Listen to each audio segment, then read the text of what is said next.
నిండు యవ్వన జీవితం.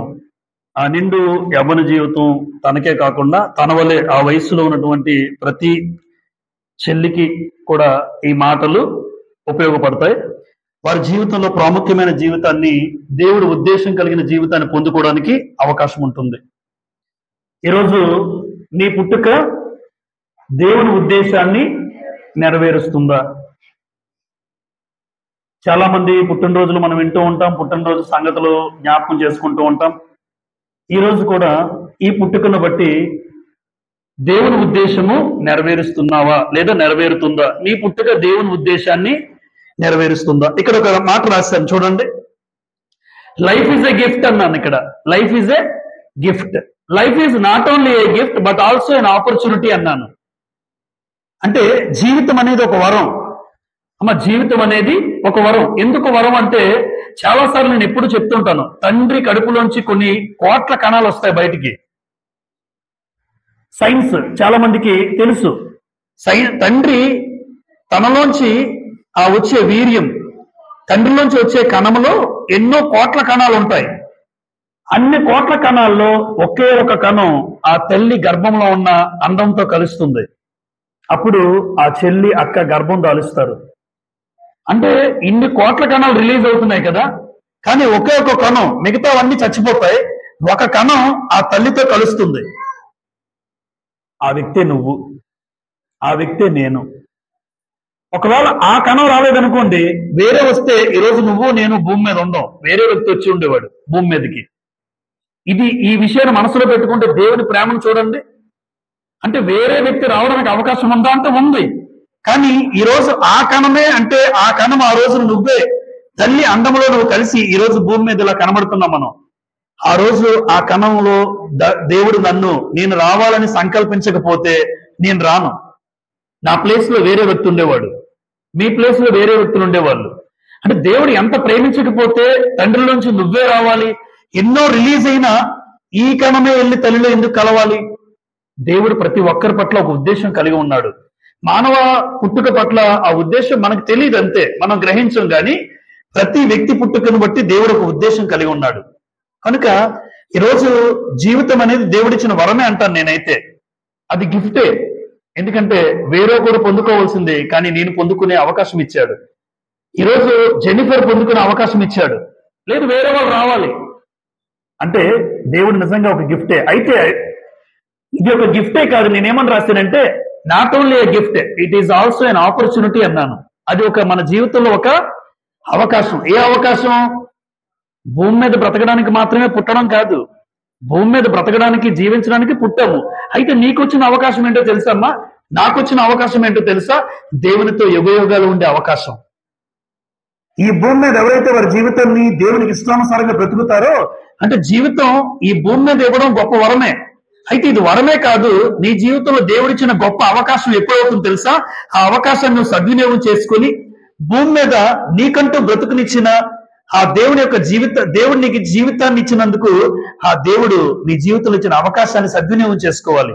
అయ్యా, నీతో యుగయుగాలు ఉండే అవకాశం నాకు ఇచ్చావా? కేవలం భూమి మీద 60-70 జీవించడానికి మాత్రమే కాదు, దేవుడితో యుగయుగాలు ఉండే అవకాశం నీకు ఇచ్చాడు. ఎంతమందికి అర్థమవుతుంది? దేవుడు నాకు ఒక ఆపర్చునిటీ ఇచ్చాడు. ఈ భూమి మీదకి రావడం ఒక వంతు, ఈ భూమి మీదకి వచ్చిన నీకు మరొక అవకాశం ఇచ్చాడు. దేవుడితో ఉండే అవకాశం, దేవుడితో జీవించే అవకాశం. అంతేనమ్మా? అంతే. ప్రతి వ్యక్తి పుట్టుకకు కూడా ఒక ఉద్దేశం ఉంది అన్నాను. ఆ ఉద్దేశం నిన్ను బట్టి నీ జీవితంలో నెరవేర్చబడుతుందా? Question mark. అంటే ప్రతి వ్యక్తి పుట్టుక వెనుక ఒక ఉద్దేశం ఉంది. నిజంగా ఆ ఉద్దేశం, దేవుని ఉద్దేశం నెరవేర్చబడుతుందా? దేవుని ఉద్దేశం నెరవేర్చబడుతుందా? ఆలోచించేద్దాం ఈ రోజున. మొట్టమొదటిగా, ఎవరి పుట్టుకైనా, ఈరోజు ఆ బిడ్డ పుట్టుకైనా, ఏ బిడ్డ పుట్టుకైనా, ఇక్కడ ఉన్నటువంటి ఎవరైనా కూడా నా బ్రతుకు చూడండి, నా బ్రతుకు చెప్పాలి, నా ఇష్టం అనకూడదు. ఒకప్పుడు అన్నామేమో, ఒకవేళ ఇప్పటికే అంటున్నామంటే నీకు క్రైస్తవుడిగా దేవుని వాక్యం అర్థం అవ్వలేదని అర్థం, అంతే. నా బ్రతుకు నా ఇష్టం అని అన్నాను, ఒకప్పుడు అన్నాను నేను కూడా. ఒకప్పుడు అలాగే ఉండేవాడిని. ఒకప్పుడు నా బ్రతుకు నా ఇష్టం, ఇప్పటికీ నీ బ్రతుకు నీ ఇష్టం అంటున్నావా? అయ్యా, నన్ను పుట్టించిన దేవుడి ఇష్టం అంటున్నావా? నీ ఇష్టం అంటున్నావా నా ఇష్టం అంటున్నావా? ఒక ఆయన అన్నాడు ధనవంతుడు గ్రంథంలో, నా జీవితం నా ఇష్టం, నీకు ఇష్టమైన సుఖం అనుభవించాడట. లూకాసు వార్త 16వ అధ్యాయం, లూకాసు వార్త 16వ అధ్యాయం 25వ వచనాన్ని చదువుతాను. అబ్రహాం గారు మాట్లాడుతూ, ఇద్దరు వ్యక్తులు చనిపోయారు, ధనవంతుడు లాజరు. లాజరు కూడా చనిపోయాడు, ధనవంతుడు చనిపోయాడు. ధనవంతుడు చనిపోయి పాతాళములో యాతన పడుతున్నాడు. ధనవంతుడు చనిపోయి పాతాళములో యాతన పడుతుంటే లాజరు అబ్రహాం రూమున దేవదూతల చేత తీసుకొని కొనుక్కోబడ్డాడు. ఆలోచించండి. అప్పుడు 16:25లో,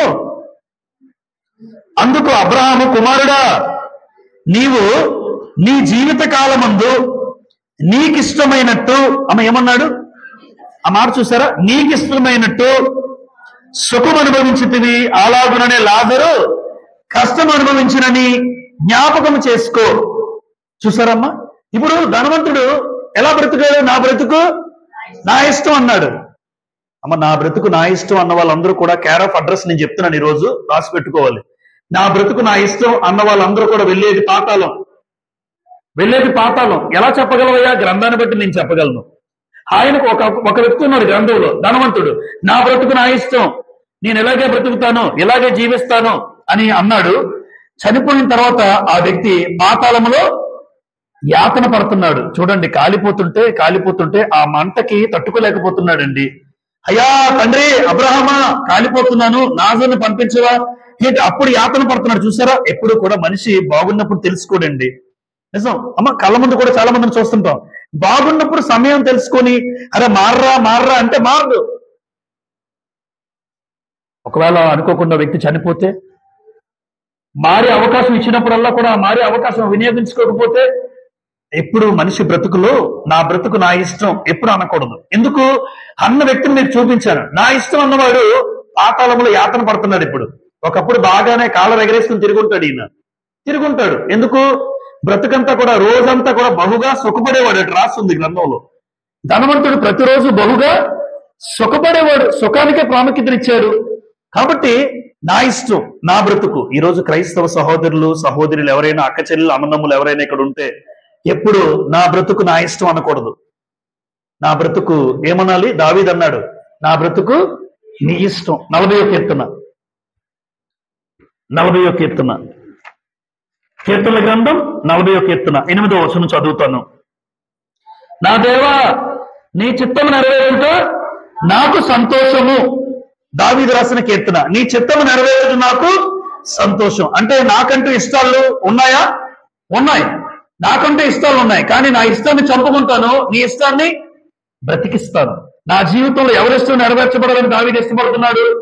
చూసారమ్మా, అంటే ఒక ధనవంతుడు జీవితం, దావీదు జీవితం పక్కన పెట్టి చూస్తే, ఒకవేళ ధనవంతుల్లో బ్రతికిన వాళ్ళు చాలా మంది క్రైస్తవ సహోదరులు ఉంటారంటారా? నా జీవితం నా ఇష్టం అని యవనస్తులు ఎక్కువ మంది మాట్లాడుతుంటారండి. అమ్మా నాన్న, నా బ్రతుకు నా ఇష్టం. తర్వాత నీ బ్రతుకు బస్ స్టాండ్ అవుతుంది. అంతే, మరి నీ బ్రతుకు కాలిపోద్ది. ఎప్పుడు నీ జీవితంలో నా బ్రతుకు నా ఇష్టం అని ఎవరూ అనకూడదు. అది యవనస్తుడైనా, మీరైనా, నేనైనా నా బ్రతుకు నా ఇష్టం కాదు. ఎందుకు? నిన్ను పుట్టించిన వాడు ఒకడు ఉన్నాడు. నిన్ను పుట్టించిన వాడి ఉద్దేశాన్ని బట్టి నీ బ్రతుకు ఆయన ఇష్టం అవ్వాలి. ఒకవేళ వాక్యం తెలియక లోకంలో వాడు అనొచ్చు. ఎందుకు? లోకంలో వాడికి దేవుడు ఎవరో తెలియదు కాబట్టి వాడు అంటాడు, అరే నా బ్రతుకు నా ఇష్టం, అమ్మా నా ఇష్టం, నువ్వు నాకు చెప్పక్కర్లేదు, నాన్న నువ్వు చెప్పక్కర్లేదు అని లోకంలో వాడు మాట్లాడాడు అంటే అర్థం ఉంది. ఎందుకంటే అరే బాబు, పుట్టించింది ఎవరో వాడికి తెలియదు కనుక. క్రైస్తవుడిగా మన జీవితంలో కొనసాగుతూ ఇన్ని సంవత్సరాల జీవితంలో నా బ్రతుకు ఇంకా నా ఇష్టం అంటున్నావంటే, నీకంటూ దేవుడు ఎవరో, దేవుడు ఎందుకు పుట్టించాడో, అసలు పుట్టించింది ఎవరో కూడా ఈ క్రైస్తవ జీవితంలో నీకు తెలియలేదని అర్థం. అందుకే నా బ్రతుకు నా ఇష్టం అనకూడదు. దావీదు ఏమన్నాడు చదువుదామా? దినవృత్తాంతాల మొదటి దినవృత్తాంతముల గ్రంథం 29వ అధ్యాయం చూడండి. మొదటి దినవృత్తాంతముల గ్రంథం 29వ అధ్యాయం.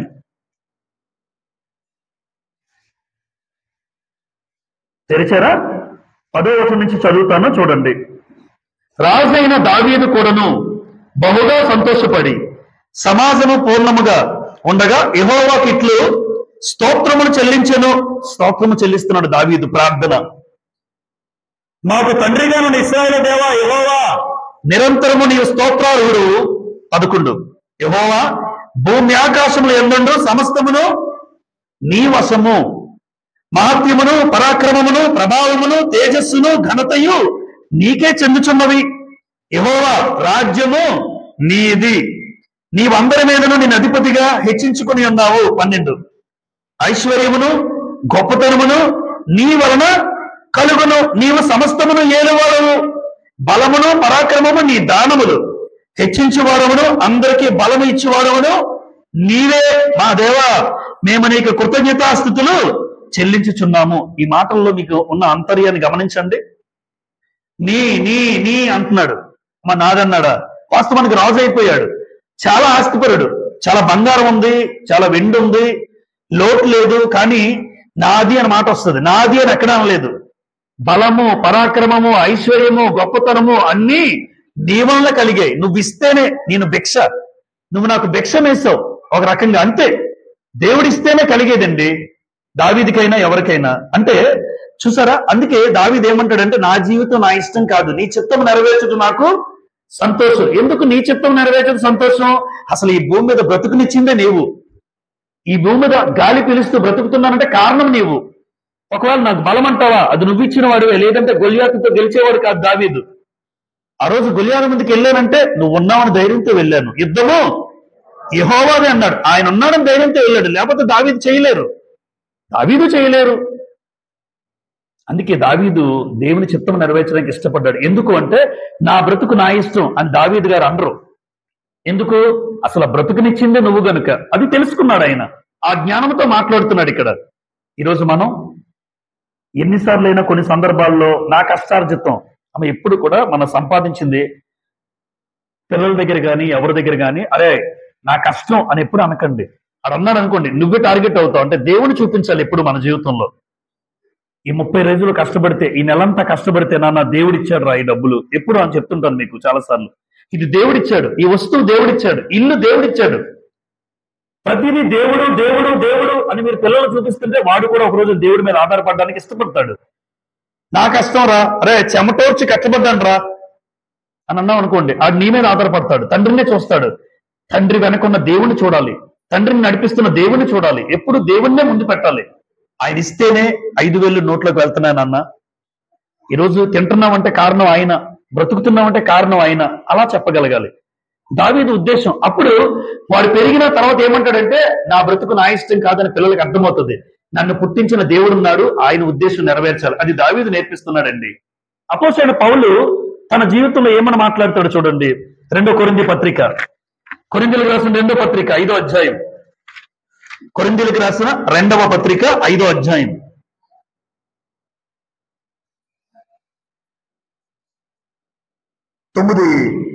కావున దేహమందున్నను దేహమును విడిచినను ఆయనకి ఇష్టమే ఉండాలని మిగుల అపేక్షించుచున్నాము. భూమి మీద బ్రతికినా నీకు ఇష్టంగా బ్రతకాలి, ఒకవేళ చనిపోయినా నీకు ఇష్టంగానే ఉండాలి మా బ్రతుకు. అమ్మ చనిపోయినా, ఈ చనిపోయిన వ్యక్తి జీవితం చెప్పుకున్నప్పుడు నా బ్రతుకు నీకు ఇష్టంగానే ఉండాలి. ఎవరు చెప్పినా చాలా బాగా బ్రతికి చనిపోయాడండి అనాలి తప్ప, ఇష్టానుసారంగా బ్రతికి చనిపోయాడు, వ్యతిరేకంగా బ్రతికి చనిపోయాడని ఎవరు నా గురించి సాక్ష్యం చెప్పకూడదు. బ్రతికితే అలా బ్రతకాలి, అలా బ్రతికి చనిపోయాడు అని చెప్పుకోవాలి. అంటే భూమి మీద ఉన్నప్పుడు దేవునికి ఇష్టడుగా ఉండాలి. నీ చావు కూడా నీకు దేవునికి ఎలా ఉండాలమ్మా? నీ గురించి వచ్చే సాక్ష్యం ఎలా ఉండాలి? దేవునికి ఇష్టంగానే ఉండాలి. అది పౌలు గారు అని చూసారా. అంటే ఆయన కూడా నా బ్రతుకు నా ఇష్టం అని ఒక్కొక్కడు అనుకున్నాడండి. ఈయన కూడా హింసకుడు, దోషకుడు, హానికరుడు, నేను చెప్పిందో జరగాలనుకున్నాడు. కానీ దమస్కు మార్గంలో ఎప్పుడైతే వెలుగు ప్రకాశించిందో, ఎప్పుడైతే యేసు ప్రభువుని దర్శించే దర్శనం కలిగిందో మారిపోయింది జీవితం. ఈరోజు మనం కూడా అంతే కదమ్మా. దేవుని నమ్ముకోలేనప్పుడు అన్నామంటే అర్థం ఉంది. ఈయన దేవుని నమ్ముకున్న తర్వాత పౌలు మారిపోయారు కదా. దోషకుడు, హింసకుడు, హానికరుడు కాస్త దేవుని పిల్లల కోసం లేదా దేవుని కోసం ప్రాణం పెట్టే స్థాయికి ఎదిగాడు. ప్రాణం పెట్టేశాడు. అపోస్తలుడైన పౌలుని శిరచ్ఛేదనం చేశారు దేవుని కోసం. క్రీస్తు శకం 67లో అపోస్తలుడైన పౌలు గారిని రోమా ప్రభుత్వం శిరచ్ఛేదనం చేసింది, చంపేశారు. ఎవరి కోసం? ఒకప్పుడు దేవుని నమ్ముకుంటూ కొట్టేవాడు, ఇప్పుడు దేవుని కోసమే తన ప్రాణాన్ని పెట్టాడంటే ఆలోచించండి. నా బ్రతుకు నా ఇష్టం అనుకున్నాడా? కాదు. నా బ్రతుకు ఒకప్పుడు నా ఇష్టమే, కానీ దేవుని నమ్ముకున్న తర్వాత నా ఇష్టం మారాలి, ఆయన ఇష్టం నెరవేర్చబడాలి, ఆయన చిత్తమే నా జీవితంలో జరగాలి. ఇది మొట్టమొదటి విషయం అండి. నెంబర్ 2, యవ్వన కాలంలో యవ్వనేచ్ఛల నుండి ఏమంటున్నాడు దేవుడు? ఇది దేవుని ఉద్దేశం. ఇది యవ్వనేచ్ఛలు కలుగుతాయమ్మా. అమ్మ, యవ్వన కాలంలో మనందరూ యవ్వన కాలం దాటి వచ్చిన వాళ్ళు ఉన్నారు ఇక్కడ. ఆ 13 నుంచి 19 సంవత్సరాలు టీనేజ్, 20 సంవత్సరాలు, 20 నుంచి 25 మంచి యవ్వన కాలం. అమ్మ, యవ్వన కోరికలన్నీ రంకిలేస్తుంటాయి. అది చెయ్యాలి, ఇది చెయ్యాలి. ఉడుకు రక్తం అంటారు. ఉడుకు రక్తం, ఏదైనా తొందరపాటు, అది మంచైనా చెడ్డైనా చేసేస్తాడంతే. దాని పర్యవసానం పిల్లలకి తెలియదండి. ఈరోజు చెప్తున్నాను నేను. ఈరోజు తొందరపాటు నిర్ణయాలు తీసుకుంటారు కదా, ఆలోచించండి. ఎవరైనా ఒకవేళ నీకు వచ్చిన నిర్ణయం ఉడుకు రక్తం మీద తొందరపాటుగా తీసుకుంటే అది మంచో చెడ్డో నీకు తెలియదు. కానీ చేసిన ప్రతి పనికి ఒక రోజు నువ్వు ఫలితం అనుభవించాలి. ఆ రోజు అనుభవించడం కన్నా ఈ రోజు దేవుడు చెప్తున్న మాట ఆలోచన చేసినప్పుడు, యవ్వనేచ్ఛలు, యవ్వన కోరికలు జీవితంలో రంకిలేస్తుంటూ తప్పు చేయమని ప్రేరేపిస్తుంటే నీకేముండాలంటే, బైబిల్ గ్రంథాన్ని చదువుతున్నప్పుడు దేవుడు చెప్పిన మాట, యవ్వనుడి పట్ల దేవుని ఉద్దేశం ఏంటంటే, యవ్వనేచ్ఛల నుండి నువ్వు పారిపోమ్ము అన్నాడు. 2 తిమోతి పత్రిక 2:22 చూడండి. తిమోతికి రాసిన 2వ పత్రిక 2:22లో, తిమోతికి రాసిన 2వ పత్రిక 2:22లో, నీవు యవ్వనేచ్ఛల నుండి చాలు పారిపో తిమోతి. అమ్మ, ఎవరెవరు చెప్తున్నారు? ఒక తండ్రిగా ఉన్నటువంటి పౌలు గారు తన కన్న కుమారుడిగా ఉన్నటువంటి తిమోతికి ఏం చెప్తున్నాడు? నువ్వు యవ్వనేచ్ఛల నుండి పారిపోవాలి. ఎందుకు అంటే యవ్వన కాలంలో ఉన్నాడండి తిమోతి. యవ్వన కాలంలో ఉన్నాడు. అమ్మ, మనం అయితే యవ్వన కాలంలో యవ్వన కోరికలు తీర్చుకోవడానికి ఇష్టపడతారు చాలా మంది. నాకు తెలిసి శరీర కోరికలు తీర్చుకోవడానికి ఇష్టపడతారు చాలా మంది. కానీ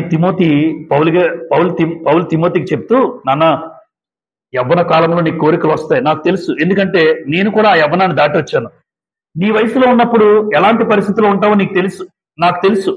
అందుకే నీకు చెప్తున్నాను. అమ్మ, అప్పుడు అనుభవం చెప్తున్నప్పుడు అనుభవం లేని వాళ్ళు వినాలి. ఎవరైనా అనుభవపూర్వకంగా మన ముందు పెద్దవాళ్ళు పెడతాడు దేవుడు.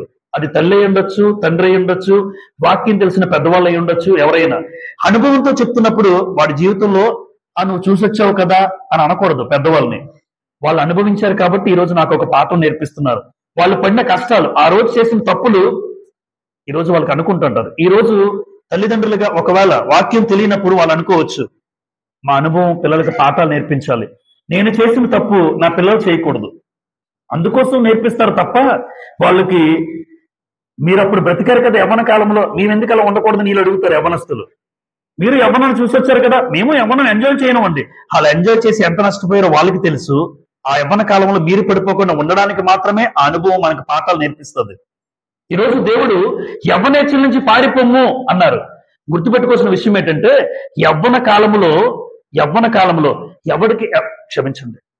కాలంలో ఎవరికైతే దేవుని పట్ల చింత ఉంటుందో వారు గొప్పవారు అవుతారు. ఖచ్చితంగా చెప్తున్నానమ్మా నేను వాక్యాన్ని బట్టి. యవ్వన కాలంలో దేవుని పట్ల చింత ఉండాలి. అంటే దేవుని పట్ల చింత ఉండడం అంటే ఎక్కడ దేవుని విషయంలో తప్పు చేయకుండా ఉండేవాడిని భక్తులను చూడండి. మీరు ఎవరినైనా యవ్వన కాలంలో తప్పు చేయకుండా తమ జీవితాన్ని, తమ శరీరాన్ని కాపాడుకునేవాడు గొప్పవాడు అవుతాడు. కానీ యవ్వన కాలంలో తన శరీరాన్ని పాడు చేసుకున్నవాడు గొప్పవాడి స్థితి కాదు కదా. వాడి గురించి మాట్లాడుకోవడం కూడా మాటలు ఉండవు. ఇప్పుడు ఒక మాట చెప్దామన్నా ఉండదు. ఇప్పుడు చూడండి, ఈ రోజు యవ్వన కాలంలో ఒక యవ్వనస్తుడి గురించి మనం చెప్పగలుగుతున్నామా? కంపారిజన్ చేసి ఎవరి గురించైనా ఒక యవ్వన చూపించి యవ్వన కాలంలో ఇలా బ్రతకాలి అని చెప్పగలమా అంటే, యవ్వన కాలం ఎంత దిగజారిపోయిందో చూడండి. ఎవరిని తప్పుగా నేను మాట్లాడడం లేదు. యవ్వన కాలంలో దిగజారిపోవడానికి కారణం అపవాది అయితే, అపవాది ఆలోచన నెరవేర్చుకోవడానికి మనుషులు ఇష్టపడుతున్నారు, యవ్వనస్తులు ఇష్టపడుతున్నారు. విలాపవాక్యాలు 3:27లో ఇర్మియా గారు రాసిన మాట ఏంటంటే, ఇర్మియా ఒక యవ్వనస్తుడు, యవ్వన కాలంలో తన జీవితాన్ని సమర్పించుకున్నాడండి ఇర్మియా గారు. ఇర్మియా విలాపవాక్యాలు 3:27లో ఈ మాట, యవ్వన కాలమందు కాడి మోయుట నరునికి మేలు. చూడండి, విలాపవాక్యాలు 3:27, యవ్వన కాలమున కాడి మోయుట నరునికి మేలు, అతని మీద దానిని మోపినవాడు దేవుడే. యవ్వన కాలమున కాడి మోయుట నరునికి మేలు. ఇప్పుడు కాడి కాదు, లేడి మోస్తున్నారు. లేడిని, అమ్మాయిని, బైక్ మీద అమ్మాయిని తిప్పుతుంటాడు వీడు, అటు ఇటు రౌండ్లు వేసుకొని. యవ్వన కాలమున కాడి మోయమంటే వీడు లేడిని మోస్తున్నాడు, ఒక అమ్మాయిని ఎక్కించుకొని చక్కెరలు తిప్పుతున్నాడు వీడు. నీ యవ్వన కాలంలో దిగజారిపోవడం గ్యారంటీ. నువ్వేం సాధిస్తావు అంటే ఆడేమి సాధించడు. చూడండి, ఎవరైనా సాధించారు అన్నాడు చూపించండి. యవ్వన కాలంలో లేడిని వేసుకుని బండి మీద చక్కెరలు తిరుగుతున్నావు అంటే తల్లిదండ్రులకు తెలియకుండా క్రైస్తవుడు అయ్యుండి యవ్వన కాలమున కాడి మోస్తే అది మేలు అన్నాడు దేవుడు. యవ్వన కాలమున ప్రేమించుట మేలు అన్నాడా? కొంచెం చూపించండి. యవ్వన కాలమున ప్రేమించుట నరునికి మేలు అని ఉంటే పాటించే వాళ్ళే. యవ్వన కాలం ప్రేమించడం, యవ్వన కాలంలో వారి జీవితాలను వారి శరీరాలు అర్పించుకోవడం, ఇది దేవుడికి ఇష్టం లేని పని. ఆలోచించండి. యవ్వనేచ్ఛల నుంచి పారిపోవాలి. యోసేపు దేవుని పట్ల చెందుతుందా లేదా? ఎలా చెప్పగలం? ఇంత ఘోరమైన దుష్కార్యము నా దేవుని దృష్టికి నేను ఎలా చేస్తానో ఆవిడ వచ్చింది. వచ్చినప్పుడు మాట్లాడుతుంటే యోసేపు అన్నాడు, నా దేవుని దృష్టికి నేను ఇంత ఘోరమైన కార్యం చేయలేను. అంటే యవ్వన కాలములో ఉన్నాడు. దేవుని పట్ల ఏముంది యోసేపుకి? చింత. అంటే ఎక్కడ తప్పు చేసి దేవునికి దూరం అవుతున్నా ఆలోచిస్తున్నాడు తప్ప, ఏముందిలే ఒకసారి తప్పేముంది అని అనుకునే బ్యాచ్ కాదండి ఆయన. అనుకునే బ్యాచ్ ఉంటారు, ఈ తప్పుకి తప్పేముంది అనుకుని. ఒకసారే కదా, 2 సార్లే కదా, 3 సార్లే కదా అని అనుకుంటారు. ఒక్కసారి కాదు కదా. తన దేహాన్ని పెళ్లికి ముందు పాడు చేసుకోవడానికి ఇష్టపడలేదు యోసేపు. పోతిఫర్ భార్య వచ్చినా ఇష్టపడలే. అందుకేనండి దేవుడు ఆ స్థాయిలో ఉంచాడు. మనం ఊహించలేని స్థాయి. ప్రధానమంత్రి ఎక్కడండి? ఒక బానిస ప్రధానమంత్రి అవుతాడు ఎక్కడైనా? ఎక్కడా కాదు. కానీ అయ్యే అవకాశం ఉంది దేవుణ్ణి నమ్ముకుంటే. ఒక బానిస ప్రధానమంత్రి అయ్యాడు. యవ్వన కాలంలో దేవుని పట్ల చెంత ఉంటే దేవుడు ఆ వ్యక్తిని అలా పెడతాడు అక్కడ. మనం ఆలోచించు. అంతెందుకులండి, మా బ్రతుకు లోకంలో తిరిగితే చాలు, అందరి దగ్గర హీనంగా మాట్లాడుతూ ఉంటే మన గురించి అదొక బ్రతుకేని అంటారు. ఎప్పుడు అది బ్రతుకే కాదు. నీ బ్రతుకు యవ్వన కాలంలో దేవుని కోసం నువ్వు బ్రతకాలని అనుకో, నీ గురించి 10 మంది మాట్లాడుకుంటారు. యవ్వన కాలంలో ఎలా బ్రతుకుతున్నాడు రా ఈ మనిషి. ఇర్మియా తన యవ్వన కాలంలో, అందుకే విలాపవాక్యాలు ఎవరు రాశారు? ఇర్మియా రాశారు. విలాపవాక్యాలు రాసిన ఇర్మియా ఏమంటున్నాడంటే, యవ్వన కాలం పుట్టినప్పటి నుంచి కూడా దేవునికి సమర్పించుకున్నాడు. ఇంకో విషయం తెలుసా? ఇర్మియాకు వివాహం కాలేదు. ఇర్మియాకు వివాహం కాలేదు కాదు, వివాహం చేసుకోదనేస్తాడని దేవుడు. ఎవరైనా ఉంటారేంటి? నువ్వు వివాహం చేసుకోదని దేవుడే చెప్పేశాడు. ఇర్మియా, నువ్వు మ్యారేజ్ చేసుకోకూడదు. బాబు, మ్యారేజ్ చేసుకోకూడదంటే నువ్వెందుకు నాకు అని దేవుణ్ణి వదిలేసి ఇర్మియా వెళ్ళిపోవాలి పెళ్లి చేసుకోవడానికి. 16వ వచనం చూడండి, ఇర్మియా గ్రంథం. ఆశ్చర్యం అనిపిస్తుంది యవ్వనస్తులందరికీ. ఇర్మియా 16:1 చూడండి. 16:1 చదువుతాను. 2, మరి యెహోవాకు నాకు ప్రత్యక్షం ఎలాగో సెలవిచ్చాను, ఈ స్థలమందు నీకు కుమారులైనను కుమార్తెలైనను పుట్టకుండానట్లు నీవు వివాహం చేసుకోకూడదు. ఇర్మియా, నువ్వేం చేసుకోకూడదు? వివాహం వద్దు అంటే అమ్మా నాన్నలను సైతం నరికేసే వాళ్ళు ఈ రోజున. పెళ్లి చేస్తారా లేదా అప్పుడు అడిగేస్తుంటే, నాన్న ఎప్పుడు నాన్న పెళ్లి? నాకు అది 20 దాటుతుంది. ఇంకా కొత్తగా నాకు తెలిసిన వాళ్ళు ఉన్నారండి ఊర్లోని. నేను పనిచేసే స్థలాల్లో, ఆ బీచ్ ఏరియాలో, వాడపాలు ఆ ప్రాంతాల్లో ఆడికి 20 కూడా రాదు. పట్టుబడి మీసాలు కూడా మొలో 21. ఎప్పుడు నాన్న పెళ్లి అంటాడు. ఉండరా పెళ్లి చేద్దాం అంటే, నువ్వు చేస్తావా నేను ఎక్కడికైనా వెళ్ళిపోవాలా, ఎవరినైనా తెచ్చుకోవాలా? చూసారు యవనస్తులు. ఇర్మియాని దేవుడు వచ్చి నువ్వు పెళ్లి చేసుకోకూడదంటే సేవ వదిలేసి ఇర్మియా వెళ్ళిపోవాలి. నీకు ఒక దండం అని దేవుడికి పెట్టి వెళ్ళిపోవాలి. దేవుడు చెప్పిన మాటకి వివాహం చేసుకోకుండా, అయ్యా నేను చేసుకోను, నీ సేవే చేస్తాను అంటే, ఈరోజు వివాహం గురించి అంటలే, మనందరికీ అలా ఉద్దేశం కాదు. యవ్వన కాలంలో ఉన్నటువంటి ఇర్మియా దేవుని ఉద్దేశాన్ని ఎలా నెరవేర్చారు చూడండి. యోసేపు దేవుని కోసం భయపడుతూ, చూడండి, దేవుని కోసం తన యవ్వన కోరికలు ఉన్నాయా? ఉన్నాయి. ఒక అమ్మాయి వచ్చి, ఒక ఆవిడ వచ్చి మనల్ని అడిగితే అయినా సరే తప్పు చేయకుండా ఉన్నాడు. చూసారా? అక్కడే ఆలోచించాలి. యవ్వన కాలంలో దేవుని పట్ల చింత కలిగి ఉన్నాడు యోసేపు. తిమోతి కూడా సేమ్. యవ్వన కాలంలో పౌలు గారు చెప్పిన మాటకు లోబడ్డాడు. అందుకే తిమోతికి అంత మంచి పేరు వచ్చింది. తిమోతికి మంచి పేరు ఉందా? మంచి పేరు ఉందని గ్రంథమే చెప్పింది. ఎందుకు ఆ మంచి పేరు ఎలా వచ్చిందమ్మా? మంచి పేరు పెట్టుకోవడం వల్ల కాదు కదా. జీవితాన్ని బట్టే మనిషికి పేరు రావాలి. అంటే ఇక్కడ చూడండి, యెహోషువ అయినా, ఇర్మియా అయినా, యోసేపు అయినా, తిమోతి అయినా యవ్వన కాలంలో వచ్చారండి వీళ్ళు. యవ్వన కాలం. యెహోషువకు పేరుందా? మోషే తర్వాత ఇశ్రాయేలు నడిపించిన నాయకుడు ఎవరు? యెహోషువయే. యెహోషువ నడిపింపులోనే ఇంకొక విషయం, మోషే కూడా పూర్తిగా వెళ్ళలేదు. ఎవరు నడిపించారు? యెహోషువ. కానాన్లో ప్రవేశించింది యెహోషువ. ఒక్కొక్క గోత్రానికి భూభాగాన్ని పంచింది యెహోషువ. అంటే యవ్వన కాలం వారి జీవితాలు ఎందుకు ఈరోజు మనం చదువుతున్నానంటే, యవ్వనేచ్ఛల నుంచి పారిపోయారు. వారికి కోరికలు ఉన్నాయా? ఉన్నాయి. వారు యవ్వన కాలంలో కోరికలు రంకెలేస్తాయా? కోరికలు రంకెలేసిన దేవుని కోసం మేము బ్రతకాలి అని వాళ్ళ జీవితాన్ని కాపాడుకున్నారండి. నేనేమంటానంటే, యవ్వనస్తులు అబ్బాయిలు ఉన్నారు, అమ్మాయిలైనా, పెళ్ళైనంత వరకు మీ శరీరాన్ని మీరు కాపాడుకోండి. పెళ్ళైనంత వరకు మన శరీరాన్ని కాపాడుకోవాలి. అప్పుడు ఒక పరిపూర్ణమైన యవ్వన కాలంలో నీ జీవితాన్ని దేవునికి సమర్పించినట్టు దేవుడు భావిస్తాడండి. పెళ్లికి ముందే అంటే ఎంత దారుణం చూడండి. పెళ్ళైనంత వరకు అమ్మా నాన్నలకు నమ్మకంగా బ్రతకాలి, పెళ్ళైన తర్వాత భర్తకు నమ్మకంగా బ్రతకాలి. ఎందుకు? పెళ్ళైనంత తల్లిదండ్రుల దగ్గర ఉంటావు. తల్లిదండ్రుల దగ్గర నమ్మకంగా బ్రతుకు. ఒకసారి వివాహం అయిందా, నీ భర్తకు నమ్మకంగా బ్రతుకు. అది దేవుడు, అది ఇష్టం, అది కోరిక దేవుడికి. ఆలోచించండి మన జీవితాల్లో మనం యవ్వన కోరికల్లో ఎలా ఉన్నామో ఆలోచించండి. నెంబర్ 3, దేవుని ఉద్దేశాన్ని నెరవేర్చాలి. ప్రాముఖ్యమండి, ఇదే పాఠం మనకి. నీ పుట్టుక దేవుని ఉద్దేశాన్ని నెరవేరుస్తుందా? ఇప్పుడు యవ్వన కాలంలో అయినా నా పుట్టుక మీ పుట్టుక ఏమనుకోలే. ఇప్పుడు నీ పుట్టుక దేవుని ఉద్దేశాన్ని ఏం చేయాలి? నెరవేర్చాలి. ఇప్పుడు ఇక్కడ 2 వ్యక్తులు రాశాను, ఒకటి దావీదు, 2 దానియేలు. ఇంతకీ దావీదు దేవుని ఉద్దేశాన్ని నెరవేర్చిన వాడేనా అని దేవుడే చెప్పాడండి. అపోస్తలుల కార్యాలు 13వ అధ్యాయం. దేవుడే దావీదు ఉద్దేశాన్ని నెరవేర్చాడని, తన ఉద్దేశాన్ని నెరవేర్చినట్టుగా మాట్లాడతాడు. అపోస్తలుల కార్యాలు 13:22 చూడండి. 13:22 తర్వాత అతనిని తొలగించని సౌలును తొలగించి దావీదును వారికి రాజుగా ఏర్పరచను. మరియు ఆయన, నేను యెష్షయి కుమారుడు దావీదును కనుగొంటిని,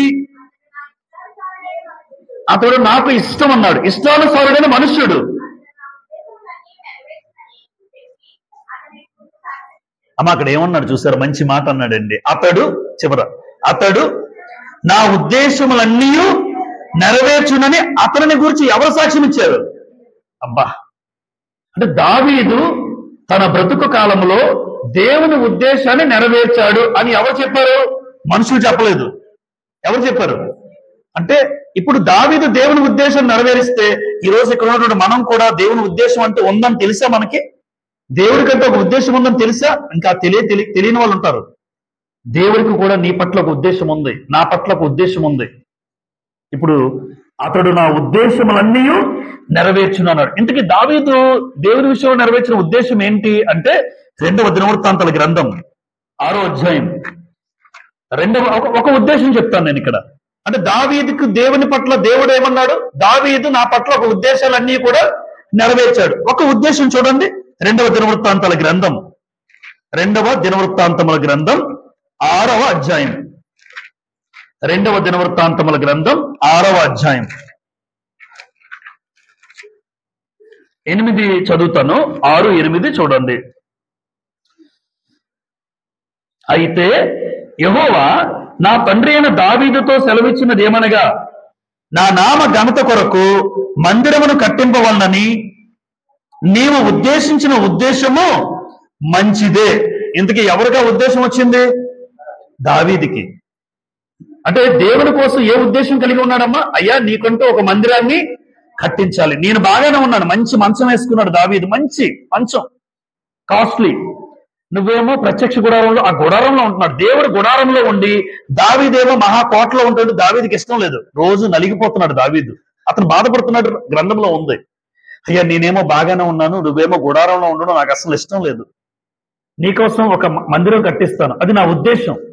అంటే దావీదు చూడండి అమ్మ, దేవుని మందిరం కట్టించాలన్న ఉద్దేశం దావీద్ది.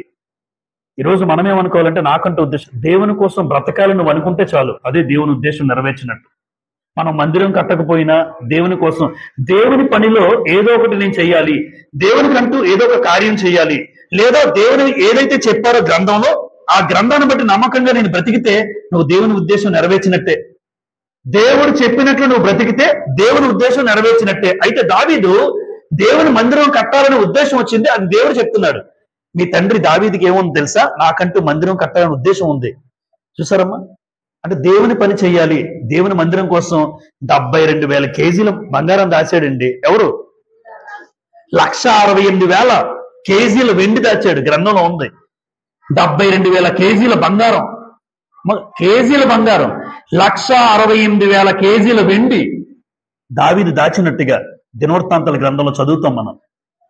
అంత వెండి దాచాడు. అంటే దేవుని మందిరం కట్టాలి, ఆ గొప్ప మందిరం కట్టాలని దావీదు ఉద్దేశం అది. ఇదే కాదు, తర్వాత దావీదు ఎన్నో దేవుని విషయాలు నేర్చుకున్న తర్వాత దేవుని బట్టి దేవుని ఉద్దేశం నెరవేర్చబడడానికి ఇష్టపడ్డాడు ఆయన. నెక్స్ట్ ఎవరండి ఇక్కడ? దానియేలు కూడా దేవుని పట్ల ఒక ఉద్దేశం ఉంది. దానియేలు గ్రంథం 1వ అధ్యాయం చూడండి.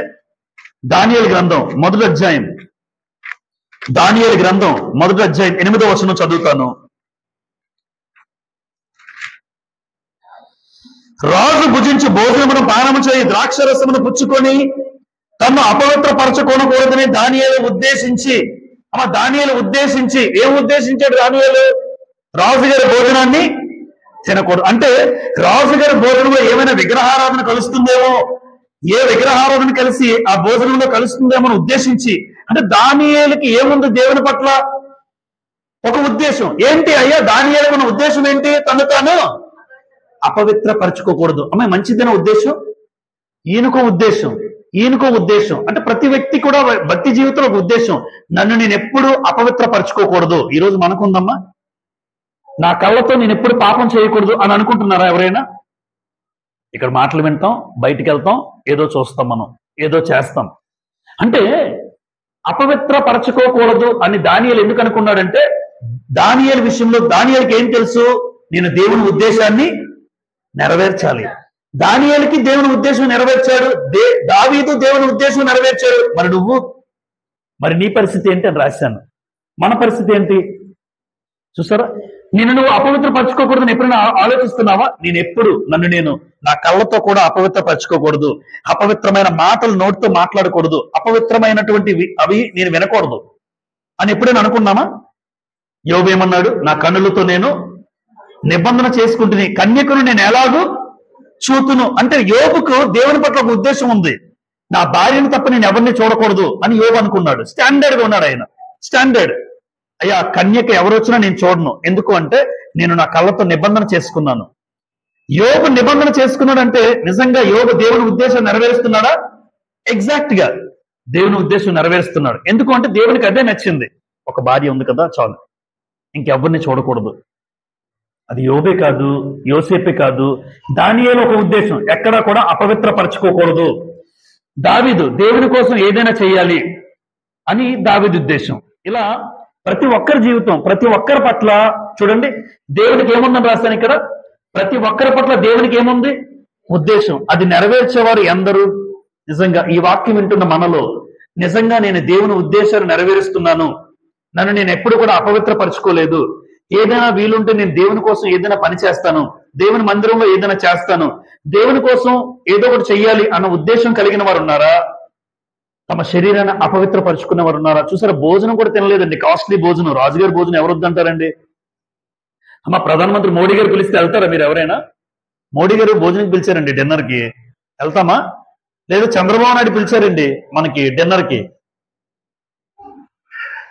సంఘమైనా మానేస్తాం కానీ చంద్రబాబు నాయుడు డిన్నర్తో వెళ్తాం. ఎందుకంటే ఆయనతో డిన్నర్ తినాలి. ఎందుకంటే మామూలుగా ఉండదు, డిషెస్ అన్ని చాలా కాస్ట్లీ డిషెస్ ఉంటాయి. దానియేలు ఆ భోజనం కాదు కానీ మాకు గింజలు ఇచ్చాడు చాలు, కాయ ధాన్యాలు ఇచ్చాడు చాలు. భోజన విషయంలో చూస్తున్నాం ఎలాంటి ఉద్దేశం కలిగి ఉన్నాడు అంటే ఎప్పుడు కూడా ఒకటేనండి, దేవుని ఉద్దేశం నెరవేర్చబడడానికి నా శరీరంతో నేను పాపం చేయకూడదు. నా యవ్వన కాలంలో కోరికలు వస్తుంటాయి, ఆ కోరికలు తీర్చుకోవడం నేను పాపం చేయకూడదు. ఆఖరికి భోజన విషయంలో కూడా నేను పాపం చేయకూడదు. అందుకే చూడండి కొరింథీ పత్రికలో 10:31 అంటారు. 1 కొరింథీ 10:31లో మీరు భోజనము చేసినను పానము చేసినను మీరేమి చేసినను సమస్తము దేవుని మహిమ కొరకు చేయండి అంటాడు. అంటే భోజనం దగ్గర కూడా చూసుకోవాలి, పానం చేసిన చూసుకోవాలి. ఎందుకు? నీ పట్ల దేవుని కంటూ ఒక ఉద్దేశం ఉంది. ఇర్మియా గ్రంథం 29వ అధ్యాయం. నీ పట్ల నా పట్ల ఒక ఉద్దేశం ఉందని ఇక్కడ చెప్తాడండి దేవుడు. చూడండి ఇర్మియా గ్రంథం 29వ అధ్యాయం. ఇర్మియా గ్రంథం 29వ అధ్యాయం 11 చూడండి. నేను మిమ్మల్ని గూర్చి ఉద్దేశించిన సంగతులను నేను ఎరుగుదును, రాబో కాలమందు మీకు నిరీక్షణ కలుగునట్లుగా అవి సమాధానకరమైన ఉద్దేశములే గాని హానికరమైనవి కావు, ఇదే యెహోవాకు. అంటే నేను మిమ్మల్ని గురించి ఉద్దేశించిన సంగతులు అంటే దేవుడు ఎవరి గురించి ఉద్దేశించిన సంగతులు? ఆ రోజు ఇశ్రాయేలు గురించి. దేవుడు ఆ రోజు ఇశ్రాయేలు గురించి ఉద్దేశించినప్పుడు అమ్మ నీ పట్ల నా గురించి ఉద్దేశించడమ్మా, వారికి ఏం చేస్తాడో మనకే చేస్తాడు. ఎందుకంటే వాళ్ళు నమ్ముకున్న దేవుడే మన దేవుడు, అందరి దేవుడు ఒక్కడే. మరి నేను మీకోసం కొన్ని సంగతులు ఉద్దేశించాను అని వారి గురించి చెప్పాడు. అంటే ఈరోజు క్రైస్తవులుగా మన మీద కూడా దేవుడి కంటే ఒక ఉద్దేశం ఉంది. అరే ఇలా బ్రతకండి రా ప్లీజ్, ఇలా బ్రతకండి. మీ యవ్వన కాలంలో కోరికలు చంపుకోండి, యవ్వన కాలంలో దేవుని కోసం బ్రతకండి, దేవుని మందిరం కోసం దేవుని ఉద్దేశం నెరవేర్చడానికి దానియేలు వలె, యోసేపు వలె, దావీదు వలె మీ కోరికలు చంపుకోండి, మీ ఇష్టాలు చంపుకోండి. నా బ్రతుకు నా ఇష్టం అనొద్దు, దేవుని ఇష్టం నెరవేర్చండి. ఇది దేవుని యొక్క సంకల్పం, దేవుని ఉద్దేశం అండి ఇది. ప్రసంగి గ్రంథం 11వ అధ్యాయం. ప్రసంగి గ్రంథం 11వ అధ్యాయం. ఒక యవ్వన కాలంలో ఉన్న యవ్వనస్తుడు ఎలా మాట్లాడతాడు చూడండి.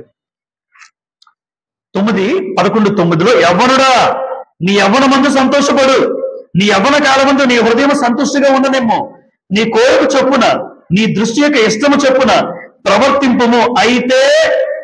అయితే వీటన్నిటిని బట్టి దేవుడు నిన్ను తీర్పులోనికి తెచ్చునని జ్ఞాపకం ఉంచుకో. ఇదంటే అన్ని బాగానే చేయమన్నాడు, లాస్ట్ లో లిటిగేషన్ పెట్టాడు. ప్రసంగి జ్ఞాని అయిన సొలొమోను యవ్వన కాలంలో ఏమన్నాడమ్మా, నీ కోరిక తీర్చుకో, నీకు ఏమనిపిస్తే చేసేసే, నువ్వు ఎలా బ్రతకాలంటే అలా బ్రతికేసే, నీకు ఏది ఇష్టమో చేసేసే, అన్ని చేసేమన్నాడు. చివరిలో ఏమన్నాడు, అయితే నువ్వేం చేసావు ప్రతిదానికి దేవుడికి నువ్వు లెక్క చెప్పాలి అన్నాడు. అక్కడ ఆపాడు. ఇంకా ఇన్ని చెప్పిన ఇంకేం చేస్తాం చెప్పండి? ప్రతిదానికి లెక్క చెప్పాలంటే ఏం చెప్తారు? యవ్వన కాలంలో చేసిన ప్రతి దానికి కూడా లెక్క చెప్పాలండి. ఆ స్థితి మనం తెచ్చుకోకూడదమ్మా. నా పుట్టుక దేవుని ఉద్దేశాన్ని నెరవేర్చాలి. యవ్వన కాలంలో తల్లి గర్భంలో పడింది మొదలు పిండముగా చిన్న రక్తపు ముద్దగా ఉంటది ప్రారంభ స్థితి, రక్తపు ముద్ద. ఆ ముద్ద ఎదుగుతూ ఉంటే ఆ వాస్తవానికి ఎలా ఫార్మేషన్ అవుతుంది? చిన్న తండ్రిలోంచి వచ్చిన కణం ఆ అండంతో కలుస్తుంది. చిన్నది అండం ఎంత ఉంటుంది? చింతపిక్క అంత, ఇంకా తక్కువ, చింతపిక్క ఎంత పరిమాణంలో ఉంటది. ఈ రోజు చింతపిక్క ఎంత పరిమాణం పెద్ద 6 అడుగుల దేహంగా తయారైపోయింది. ఆ రోజు చింతపిక్క ఎంత దేహమే, కానీ క్రమక్రమంగా అభివృద్ధి పరుస్తూ నెలలు సంవత్సరాలు నిండుతూ ఉండే ఒక దశ నుంచి బాల్యంలోంచి మరలా యవ్వనం తీసుకొచ్చిన వాడు ఎవరు? దేవుడే. ఎందుకు? బాల్య దశలోనే నిన్ను చంపకుండా కాపాడాడు, నువ్వు చచ్చిపోకుండా దేవుడు కాపాడాడు. ఈ రోజు ఒక మంచి స్థాయిలో యవ్వన కాలంలో నిలబెట్టాడు. దానికి కారణం దేవుడే. అలాంటప్పుడు యవ్వన కాలంలో కోరికల కోసం నువ్వు ఆతృత పడకూడదు, దేవుని ఉద్దేశం నెరవేర్చబడడానికి ఇష్టపడాలి. నెంబర్ 4, ఇతరులను మోసపరిస్తే ఏమవుతావు? గ్యారంటీ. ఇతరులను మోసపరిస్తే నీవే మోసపోతావు. ఈ గ్రంథంలో చెప్పిన మాటే. 2 తిమోతి పత్రిక చూడండి.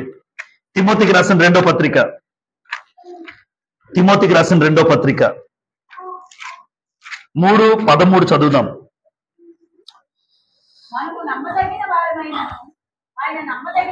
నువ్వు 2:13 చదువుతున్నావమ్మా, 3:13 నేను చదువుతానమ్మా. అయితే దుర్జనులను వంచకులను ఇతరులను మోసపరచుచు తామును మోసపోవచ్చు, అంతకంతకు బాగుపడతారు అని ఉందా? ఇతరులను మోసపరచుచు తామును మోసపోవచ్చు, అంతకంతకు చెడిపోతారు అన్నాడు.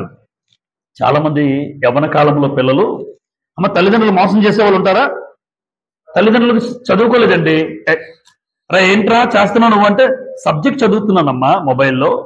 సబ్జెక్ట్ వాళ్ళకి తెలియదు.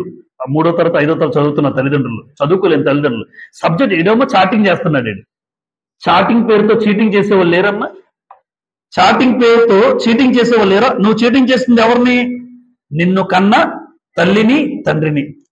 కన్నా తల్లి తండ్రిని. ఇప్పుడే ట్యూషన్ చెప్పేలా వచ్చాను ఇక్కడికి, ట్యూషన్ చెప్తూ వచ్చాను భౌతిక వేడికింటికి. అక్కడికి వచ్చి కూడా ఆకతాయిగా ఉన్న పిల్లలను చూసి ఒకరిని అడిగాను, అరే మీ అమ్మ నాన్న నిన్ను స్కూల్ కట్టి ఫీజులు కడుతున్నారు, చెప్పాను ఫీజులు కడుతున్నారు, వేలల్లో ఫీజులు కడుతున్నారు. ఒకడు సృష్టి స్కూల్స్ చూడండి, ఇక్కడ ఏదో తిమరాజపేటలో ఉన్న పెద్ద స్కూల్ అది, డావిన్సీ లక్షల్లో ఫీజులు కడుతున్నారు. మరలా నీకు ట్యూషన్ పెట్టారంటే నువ్వు బాగుపడాలన్నా ఇక్కడికి వచ్చి ఆడుకోవాలన్నా? ఇక్కడికి వచ్చినటువంటి నాకు నువ్వేమైనా సందేహాలు అడిగి ఇంకా బాగా చదవాలని ట్యూషన్ పెట్టుంటారు. వాళ్ళకేమో డబ్బులు ఎక్కువైపోయి పెట్టుండరు అనేసరికి ముఖం మాడిపోయింది, బల్బు మాడిపోయినట్టు.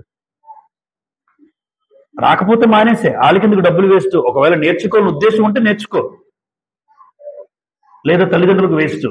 ఇప్పుడు నువ్వు ఇక్కడికి వచ్చి ఆడుకుంటుంటే వాళ్ళు ఏమనుకుంటున్నారు? మా అబ్బాయి బాగా చదివేస్తున్నాడు అనుకుంటారు కదమ్మా. వాళ్ళని మోసం చేస్తున్నావు. ఆఖరికి నీ జీవితం నువ్వేం చేసుకుంటున్నావు తెలుసా? మోసపోతున్నావు. నాకు ఫ్రీగా డబ్బులు ఇస్తున్నావు అంతే, నాకు నచ్చదు. ఇతరులను మోసపరచచ్చు, ఇతరులను పెట్టాను కానీ తల్లిని తండ్రిని మోసపరుస్తుంటే, వీళ్ళు చదువుతున్నామని చెప్పి చాటింగ్ చేస్తూ చీటింగ్ చేస్తూ ఉంటే ఒక రోజున మోసపోయేది తల్లిదండ్రులు కాదు, నీ బ్రతికే. ఏ ఉద్యోగం రాక, ఏ సద్యోగం లేక, ఆడి ముఖం చూసుకుని ఈడి ముఖం చూసుకుని ఎలా బ్రతకాలో గడవక, ఒకరి కింద చేయి చాపుతూ, ఆ స్థితి మనకెందుకు చెప్పండి?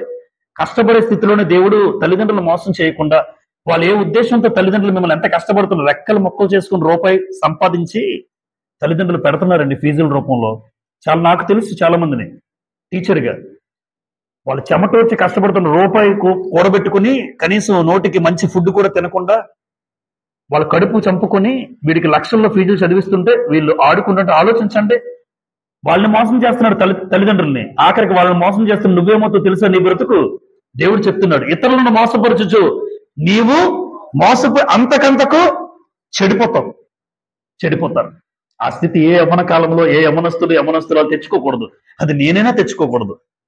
ఇతరులను మోసపరచుచు నన్ను నేనే మోసం చేసుకుని నేను చెడిపోతాను. అందుకే చాలా మంది చాటింగ్ పేరుతో ఏం చేస్తున్నారు, మొబైల్ పట్టుకుంటుంటారు. అది తెలియదు. అమ్మ గూగుల్లో ఏం సెర్చ్ చేస్తున్నా నీకు ఏం తెలుసమ్మా నా చదువు అంటాడు.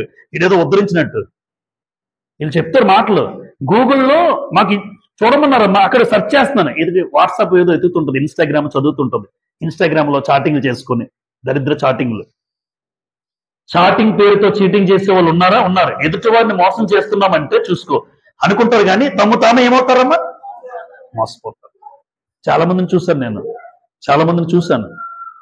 ఇతరులను మోసపరిచేవాడు బాగుపడ్డట్టుగా చరిత్రలో ఉండదు. ఇతరులను మోసపరిచేవా నువ్వు మోసపోతావు. ఈరోజు అంటున్నాను, కన్న తల్లిదండ్రులను ఎవరైనా మోసం చేస్తున్నారా, ఈరోజు నీ బ్రతుకు కూడా మోసపోతావు. ఆఖరికి అంతకంతకు బాగుపడతావు రాయలే, ఏముంది, చెడిపోతావు. ఆ పరిస్థితి ఎవరు తెచ్చుకోకూడదు. ఎందుకు అంటే దేవుడు చెప్పిన మాట నెరవేరుతుంది. ఈ రోజు కాకపోతే ఈ రోజు బాగుండొచ్చు నీ జీవితం, ఈ రోజు కళ్ళ ముందు బాగుండొచ్చు, కానీ ఎప్పుడైనా మోసపరిచేవాడు చెడిపోవస్తుంది గ్యారంటీ. ఎందుకంటే దేవుని మాట తప్పు అవుతుంది. దేవుని గ్రంథం తప్పు కాదని మీ ఉద్దేశం అయితే ఆయన చెప్పిన మాట నెరవేరుతుంది. ఈ రోజు నెరవేరకపోవచ్చు, రేపు నెరవేరుతుంది, రేపు కాకపోతే ఎల్లుండి నెరవేరుతుంది. నెరవేరడం గ్యారంటీ. కాబట్టి ఎప్పుడు కూడా కన్న తల్లిదండ్రుల్ని, నీ పుట్టుక దేవుని ఉద్దేశం. కన్న తల్లిదండ్రులను మోసం చేస్తున్నావు అంటే దేవుని ఉద్దేశం ఏమవుతుంది నీ పట్ల? నెరవేరదు. చివరిగా నేను కోరుకున్నది ఒకటే, లేదా దేవుడు కోరుకున్నది ఒకటే. ఎప్పుడు దేవునికి నీ జీవితంలో ఏముండాలమ్మా? Yes, when you put God first you never be lost. When you put God first you never be lost అన్నాడు. మీరు దేవుని మొదటి స్థానంలో పెడితే ఎప్పుడు దేవుడు నిన్ను తలగానే ఉంచుతాడు. దేవుడికి నీ బ్రతుకులో మొదటి స్థానం ఇవ్వండి. అమ్మ లేచిన వెంటనే నా తొల్లిటి గంట, నా మొట్టమొదటి గంట దేవునితో గడపాలి. నేను నా భార్యతో కాదు, నా పిల్లలతో కాదు, ఎవరితో కాదు, న్యూస్ పేపర్తో కాదు. టీ తాగుతూ న్యూస్ పేపర్ చదువుతాను. ఏంటంటే మార్నింగ్ లేచిన వాడిని ఏం చేస్తారంటే టీ తాగుతూ న్యూస్ పేపర్ చదువుతారు. చదవండి. మార్నింగ్ వాక్ వెళ్తారా? కొంతమందికి అలవాటు. కానీ క్రైస్తవుడిగా చెప్తున్నాను, నీ తొల్లిటి గంట లేచిన వెంటనే మొట్టమొదటి గంట దేవునితో అయి ఉండాలి. దేవునికి ప్రథమ స్థానం ఇవ్వాలి. అప్పుడు దేవుడు కూడా నిన్ను ప్రథమ స్థానంలోనే ఉంచుతాడు. ద్వితీయోపదేశ కాండం 28వ అధ్యాయం. ద్వితీయోపదేశ కాండము 28వ అధ్యాయం. ద్వితీయోపదేశ కాండం 28వ అధ్యాయం చివరి మాట చూడండి. 28:14 చదువుతాను. అన్యుల దేవతను అనుసరింపకయో వాటిని పూజింపకయో ఉన్న ఎడల నీవు అనుసరించి నడుచుకొనవలెనని నేడు నేను నీకు ఆజ్ఞాపించుచున్న నీ దేవుడైన యెహోవా ఆజ్ఞలను విని వాటిని అనుసరించి గైకొన్ని ఎడల యెహోవా నిన్ను తలగా నియమించును గాని తోకగా నియమింపడు. నీవు పైవాడుగా ఉండవు గాని క్రింది వాడవుగా ఉండవు. చూసారమ్మా, పైవాడిగానే ఉంటావు నువ్వు. ఎప్పుడు తలగానే ఉంచుతాడు. తల తోక ఏది బెటర్ అమ్మా? తల అంటే ఉన్నతమైన స్థితి, తోక అంటే దిగజారిన స్థితి. ఒక వ్యక్తిని దేవుడు ప్రథమ స్థానంలో ఉంచాలి అంటే అమ్మ దేవుడు కూడా నీ జీవితంలో నువ్వు ఎలా పెట్టాలి? నెంబర్ 1 ప్లేస్ లో. నా జీవితంలో నెంబర్ 1 ఎవరు ఉండాలి? నేను దేవుడికి ప్రథమ స్థానం ఇస్తే దేవుడు కూడా నన్ను ఎలా ఉంచుతాడు? ప్రథమ స్థానమే. ఎందుకు? నేను ఆయనకి ఇచ్చిన స్థానం ఏంటో ఆయన కూడా నన్ను ఆ స్థానంలో ఉంచుతాడు. గ్యారంటీ, నేను నమ్ముతాను బలంగా. నేను నా జీవితంలో దేవుడికి ప్రథమ స్థానం ఇస్తే ఆయన కూడా అన్నిట్లో నన్ను ప్రథమ స్థానంగా నిలబెడతాడు. అది చిన్నదో పెద్దదో, పోస్ట్ చిన్నదో పెద్దదో, ఉన్నవారిలో నిన్ను ఒక గొప్పగా నిలబెడతాడు, ఉన్నవారు తక్కువ మందిలోనైనా గొప్పగా నిలబెడతాడు. ఎందుకంటే నీ బ్రతుకులో దేవునికి నువ్వు మొదటి స్థానం ఇచ్చావు గనక. When you put God first you never be lost. మరోసారి చెప్తున్నాను, life is a gift, but life is not only a gift అన్నాను, but also it is an opportunity. అదొక మంచి అవకాశం, దేవునితో యుగయుగాలు ఉండే అవకాశం. ఆ గొప్ప జీవితాన్ని మనందరం పొందుకోవాలి. ఎందుకంటే ఆయన ఇచ్చినటువంటి జీవితం ఒకే ఒక్క జీవితం అమ్మా, ఒకే ఒక్క జీవితం. కొవ్వొత్తులా కరిగిపోతుంటది జీవితం అంతా కూడా. కానీ ఒకటి, దేవుని కోసం బ్రతకాలి. ఈ జీవితంలో నా పుట్టుక కంటే ఒక ఉద్దేశంతో దేవుడు ఇచ్చాడండి. నా బ్రతుకు నా ఇష్టం, ఎవ్వరు అనద్దు ఇక్కడ వాళ్ళు ఎవరు కూడా. నా బ్రతుకు నా ఇష్టం కాదు, ఎవరిష్టం? నీ ఇష్టం అనాలి. యవ్వనేచ్ఛల నుంచి ఏం చేయాలి? మనందరం పారిపోవాలి. యవ్వనేచ్ఛలు అన్నాం కానీ చూడండి, యవ్వనేచ్ఛలు అన్నాం కానీ 60 సంవత్సరాల ముసలోడు కూడా కోరికలు ఉన్నాయి. ఒక ఆడావిడ వెళ్తుంటే ఆడు ఎలా చూస్తున్నాడు చూసాను మొన్న రీసెంట్ గా, ఓపెన్ గా చెప్తాను అన్ని. ఒక లేడీ వెళ్తుంటే 60 సంవత్సరాల ముసలోడు, అంత పండిపోయింది, అసలు జుట్టు కూడా లేదులేండి, అయినా సరే ఎలా చూస్తున్నాడు చూడండి. ఆ చూపులో కూడా తేడా ఉంది. యవ్వనేచ్ఛల నుండి పారిపోమంటే ఇది ఎక్కడి వరకు? ఏ రోజైనా ఎప్పుడైనా నేను బాగున్నాను అని నేను అనుకోలేను. ఎందుకంటే ఏ రోజైనా నేను పడిపోయే అవకాశం ఉంటుంది. ఏమో చూపులు నన్ను కలిగించవచ్చు ఎవరి ద్వారానైనా. అంటే ఎప్పటికప్పుడు ఎంత జాగ్రత్తగా ఉండాలి, నువ్వు పారిపోతూ ఉండాలి. యవ్వన కాలంలో దేవుని పట్ల నీకేముండాలి? చింత. ఎప్పుడు తప్పు చేయకూడదు, నా దేవుడు నన్ను వల్ల బాధపడకూడదు. యవ్వన కాలంలో దేవుని పట్ల చింత ఉంటే నీ స్థాయే వేరు. నీ గురించి 10 మందితో 10 మంది నీ గురించి చెప్పుకుంటారు. దేవుని ఉద్దేశం ఎప్పుడు నెరవేరుద్దామండి అందరం. ఎందుకు? దేవుడు అంటాడు, అతడు నా ఉద్దేశాలన్నీ నెరవేర్చేవాడు. దావీదు దేవుడు తనకంటూ ఒక ఉద్దేశం నెరవేర్చాడు. దానియేలు అపవిత్రత విషయంలో కలుగు చేసుకోకూడదు, అదొక ఉద్దేశం. అంటే ఒక్కొక్కరికి ఒక ఉద్దేశం నెరవేర్చిన వారిగా మనకు కనబడుతున్నారు. ఈ రోజు నా పరిస్థితి ఏంటో, నీ పరిస్థితి ఏంటో చదువుకుందాం, ఆలోచిద్దాం. ఎప్పుడు కూడా తల్లిదండ్రులు ఏం చేయొద్దు? మోసపరచొద్దు. ఇతరులను కూడా మోసపరచొద్దు. ఒకవేళ ఎవరినైనా మోసపరిస్తే నిన్ను నువ్వే మోసపోతావు, అంతకంతకు చెడిపోతావు. ఎప్పుడు బ్రతుకులో దేవునికి ఏమిద్దాం? ప్రథమ స్థానం ఇస్తే ఆయన కూడా నన్ను ప్రథమ స్థానంలోనే ఉంచుతాడు. తలగానే ఉంటాడు, తోకగా నియమించాడు. కాబట్టి యవ్వన కాలంలో ఈరోజు జెన్నిఫర్ అయినా, ఏ యవ్వన చెల్లి ఎవరైనా, నేను చెప్పే మాట యవ్వనస్తుడికైనా, యవ్వన కాలంలో నీ పుట్టుక దేవుని ఉద్దేశాన్ని నెరవేర్చాలి. లోకంలో ఉన్న ఎలా బ్రతుకుతున్నారో మనకు అనవసరం, లోకంలో యవ్వనస్తుడు ఎలా ఉంటున్నాడో నాకు అనవసరం. కానీ సంఘానికి వచ్చినటువంటి ప్రతి యవ్వన బిడ్డ నీ పుట్టుక ఒక ఉద్దేశం ఉందని తెలుసుకుని ఆ పుట్టుక దేవుని ఉద్దేశం నెరవేర్చే వారిగా ఉండగలగాలి. ఓపికతో మీ అందరికీ కూడా ప్రభుపేట వందనాలు చెల్లిస్తూ